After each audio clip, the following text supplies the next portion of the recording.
इतने अलग अलग जो है संस्थाएं, भर्ती संस्थाएं होने के बावजूद भी भर्तियां लेट लतीफ़ी का शिकार होती रही हैं। एक बेरोजगार जो है 3-3, 4-4 साल समय इलाहाबाद की मुकद्दस जमी पर देकर फिर नौकरी पाकर जाता रहा है। तो जब ये सारी संस्थाओं का विलय एक जगह अगर करेंगे तो इस बात की क्या गारंटी है कि नहीं यह भर्ती त्वरित होगी, अति शीघ्र होगी।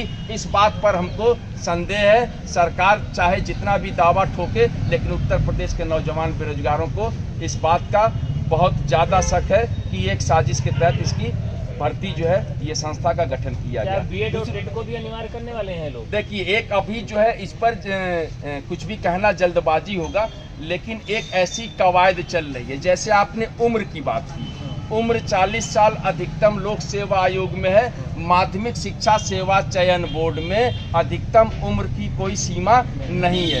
उच्चतर शिक्षा सेवा आयोग में अधिकतम उम्र की कोई सीमा नहीं है। तो दोनों आयोगों में जब अगर ये आयोग एक जगह एक उत्तर प्रदेश शिक्षा सेवा चयन आयोग के अधीन आएंगे तो कहीं न कहीं नियमावली की भी समस्या आएगी। नियमावली, क्योंकि उत्तर प्रदेश उच्चतर शिक्षा आयोग, माध्यमिक शिक्षा सेवा चयन बोर्ड और नियामक प्राधिकारी कार्यालय, तीनों के नियम अलग अलग है। तकनीकी शिक्षा का भी एक अलग नियम है। तो इनको एक जगह वही होगा कि भानुमती का कुनबा जोड़ने का एक प्रयास किया जा रहा है उत्तर प्रदेश की सरकार के द्वारा। और पिछला रिकॉर्ड भी आप लोगों को पता ही होगा, 5 वर्ष की सरकार रही है। प्रयास तो दावे बहुत सारे हैं, 5 लाख तक रोजगार मिला है और मुझे लगता है कि मैं भी रोजगार पा गया हूं। ये सारे मेरे भाई बैठे हुए सबको रोजगार मिल चुका है, लेकिन बैठे सड़क पे हैं दरी बिछाकर। तो यह एक जो है दूसरा पहलू भी है जो देखने की ज़रूरत है।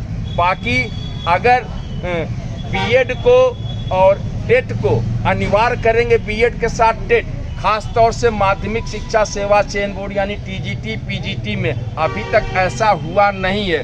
यह अगर करेंगे तो कम से कम उनको 2 से 3 वर्ष पूर्व इसकी जानकारी देनी चाहिए, क्योंकि कोई भी प्रतियोगी छात्र जो है इसको लेकर बिल्कुल तैयार नहीं है। तो ये सारी चीज़ें हैं उत्तर प्रदेश शिक्षा सेवा चयन आयोग के गठन को लेकर। एक जो मन में संदेह है उसके मुख्यालय को लेकर भी है कि क्या प्रयागराज रहेगा या लखनऊ रहेगा, क्योंकि प्रयागराज हम गरीबों की जगह है, संगम की नगरी है। ये ऐसे संगम की नगरी है कि जहाँ गरीब अपनी मौजूदगी दर्ज करा सकते हैं, रह लेते हैं, हमको समाहित कर लेती है संगम की नगरी। हम उसके साथ एडजस्ट हो जाते हैं। हम 2000 का कमरा भी यहाँ मिल जाता है, 3000 का भी कमरा मिल जाता है। 2 गरीब भाई एक साथ रह के पार्टनरशिपी में अपनी ज़िंदगी काट लेते हैं। मकसद एक होता है, एक अदद नौकरी पाना। लेकिन अगर यह जो है आयोग अगर लखनऊ गया तो लखनऊ जाने में एक बहुत बड़ी समस्या ये आएगी कि जो पूर्वांचल का छात्र है उसके लिए लखनऊ एक अलग क्षेत्र हो जाएगा। जो यहाँ पे स्थापित कोचिंग सेंटर हैं, जो काफ़ी सालों से शिक्षण कार्य कर रही हैं और एक अच्छी शिक्षा व्यवस्था दे रही हैं, काफ़ी लोगों का सिलेक्शन उससे हो रहा है। लेकिन जो है ऐसे करने से उनके कार्य भी प्रभावित होंगे। ठेला चालक, रिक्शा चालक, आपके चाय बेचने वाले, सब्जी बेचने वाले, पूरी अर्थव्यवस्था प्रयागराज की खराब हो जाएगी। तो माननीय मुख्यमंत्री जी जहाँ संत आदमी हैं, ऐसा दावा करते हैं वो कि जो है बहुत अच्छे हैं, सन्यासी प्रवृत्ति के हैं, तो संगम नगरी हमारा है। इस संगम नगरी की तहजीब को, इस संगम नगरी का जो धार्मिक स्थिति है उसको ध्यान में रखते हुए यहाँ की अर्थव्यवस्था को चौपट करने की कोशिश न करें। प्रयागराज ही मुख्यालय रहे ताकि जो गरीब प्रतियोगी छात्र है वह यहाँ पर रह सके। और दूसरी चीज़ है, उत्तर प्रदेश शिक्षा सेवा चयन आयोग का मुख्यालय लखनऊ रहने से राजनीतिक हस्तक्षेप बढ़ सकता है। एक शुचिता का सवाल है, पारदर्शिता का सवाल है। आप यूपी का जो है पिछला रिकॉर्ड आप देख चुके हैं, तमाम जो है भर्तियों में क्वेश्चन मार्क है। तो टीजीटी पीजीटी जैसी स्वच्छ भर्ती संस्था, जो कि एक बार मैं दावे से कह सकता हूं, मुझे यकीन है कि अब तक की भर्ती परीक्षाओं में कभी भी टीजीटी पीजीटी का पेपर आउट नहीं हुआ, या मैं यकीन से कह सकता हूं, आज तक यकीन आउट नहीं हुआ है।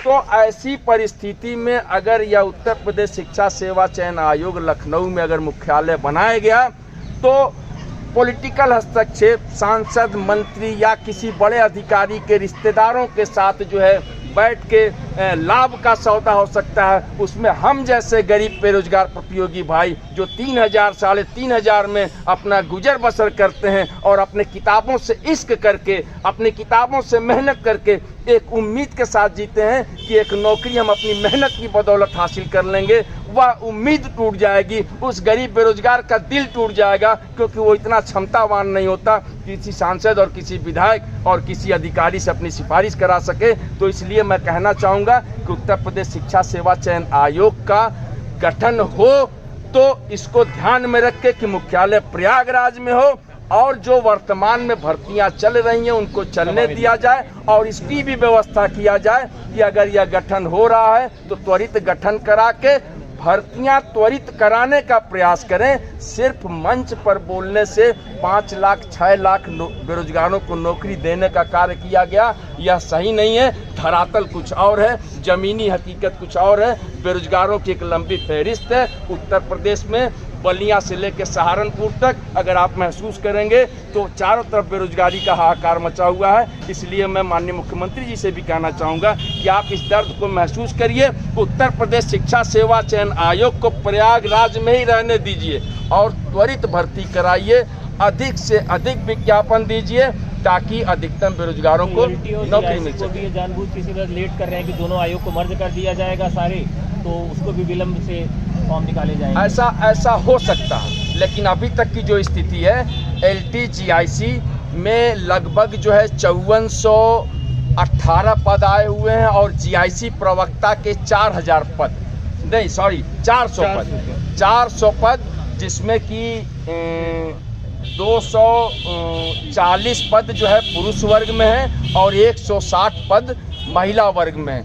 इतने पदों का अध्याचन शिक्षा निदेशालय द्वारा भेजा गया है, काफ़ी टाइम से भेजा गया है लोक सेवा आयोग को, लेकिन लोक सेवा आयोग ने पिछली भर्तियों को देखते हुए दूध का जला माठा फूके, ऐसा कहना है लोक सेवा आयोग का कि समकक्ष अर्हता के विवाद को लेकर अभी तक जो है यह विज्ञापन जारी नहीं हो सका है। यह विवाद कब तक चलेगा, क्योंकि लोक सेवा आयोग भी इसको लेकर हम लोग गए थे, ज्ञापन वगैरह दिया गया, उन्होंने कहा कि निदेशालय जो है इसको अमली जामा पहनाएगा। मैं इसके लिए उस समय की माध्यमिक शिक्षा निदेशक, वो लेडीज थी, क्या नाम था उनका, नहीं अंजना गोयल नहीं, जो वहाँ पे थी लखनऊ में, अरे नहीं, इससे पहले की माध्यमिक शिक्षा निदेशक जो थी उनको जाकर ज्ञापन दिया गया और उन्होंने हमको बताया कि समकक्ष अर्हता का विवाद सॉल्व हो चुका है और हमने जो है प्रस्ताव लोक सेवा आयोग तक भेज दिया है। तो सारा मामला जो है घुमा फिरा के है, गुमराह करने की साजिश है उत्तर प्रदेश के नौजवान बेरोजगारों को। आयोग जाइए, आयोग कहता है आप निदेशालय जाइए, निदेशालय वाले कहते हैं कि आयोग चला गया है, कभी निदेशालय वाले कहते हैं कि शासन स्तर पर मामला जो है रुका हुआ, शिक्षा अनुभाग 2 शंभू कुमार जी विशेष सचिव हैं। तो ऐसे करके नौकरी नहीं देने की एक साजिश है, तो इसके खिलाफ भी हम लोग आएंगे मैदान जंग में, क्योंकि जब नौकरी नहीं है तो जी कर क्या करेंगे। बहुत अच्छी बात, बहुत बहुत धन्यवाद। बहुत धन्यवाद। और इसी तरह से आप प्रतियोगी छात्रों की आवाज़ बने रहिए।